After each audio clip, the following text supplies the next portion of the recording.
At night, while thinking about how to deal with the problem, Ryuk suddenly tells him a secret. 死神はどうやって人間の名前を知ると思う？見えるんだな。ああ、顔を見るだけで名前と寿命が。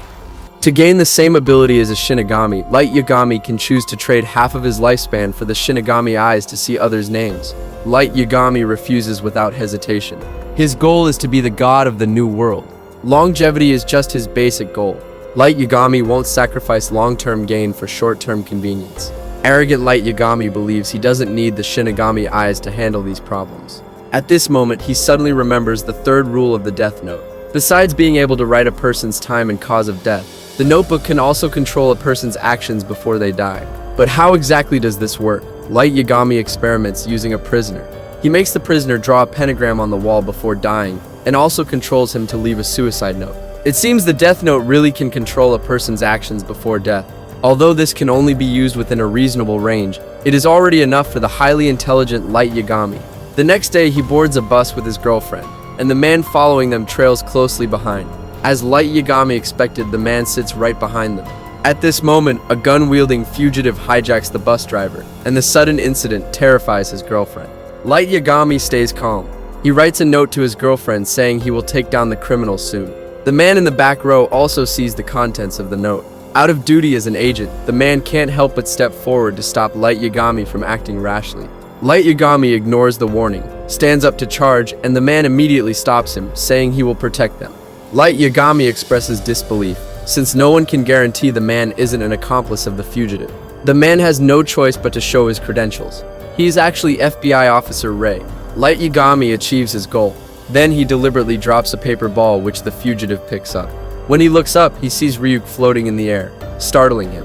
The paper ball was torn from the Death Note. The fugitive shoots at Ryuk, but human weapons cannot harm a Shinigami. After using all his bullets, the fugitive tries to escape the bus, but is hit by an oncoming car and dies instantly. And all these seemingly coincidental events were carefully planned by Light Yagami. He wrote in the notebook that the wanted criminal would die in a car accident today. The guy would get on the 10:30 bus and pull a gun on the driver to rob him. During the ride, the scared fugitive hallucinates, fires randomly, and is hit by a bus while trying to escape. Now Light Yagami knows Officer Ray's name but doesn't eliminate him immediately. He knows he is not the only one being investigated. If Officer Ray is killed, no matter how he explains himself, the police will identify him as Kira. So Light Yagami makes a decision that even shocks Ryuk. He will kill all the FBI agents tracking him. The next day, Officer Ray is about to leave work and sees a file bag on the subway. When he opens it, there is a walkie-talkie and a note telling him to put it on. Once Officer Ray puts on the headset, Light Yagami immediately reveals his identity. He also orders him to write down the names of all agents tracking him. Right after he finished talking, the rapist sitting next to Officer Ray suddenly dropped dead. After witnessing the power himself, Officer Ray can only follow Kira's instructions and write his superior's name on the paper with blanks. Soon, the superior sends all the names of agents involved in the investigation to his computer. Officer Ray doesn't have time to think and writes all the names into the notebook. Now Officer Ray's task is complete. He gets off the train, suffers a heart attack, and collapses. These papers with blanks were torn from the Death Note. Light Yagami had already written the death times and causes, waiting for Officer Ray to fill in the names. The first blank is reserved for Officer Ray's superior, so he would send over the other names. This way, even if Light Yagami doesn't know the other agents' names or faces, he can eliminate all agents investigating Kira. This interlocking design is a textbook example of perfect crime. For Light Yagami, this is not just killing, it is also a form of performance art. Unlike Light Yagami's relaxed mood, the police department is already in panic. Colleagues die one after another. Even superiors in the US cannot escape death. Most of the police start questioning whether it's really necessary to continue pursuing Kira. Besides, Kira showing up actually lowered the crime rate and they didn't want to risk their lives just because of work. For the safety of their families and themselves, they decided to back out of the case, leaving only 6 officers, including Light Yagami's father. They all knew that Kira was using fear to dismantle the justice system, but they didn't want to give in. So they decided to continue investigating Kira with L, who was also waiting for trustworthy partners to appear.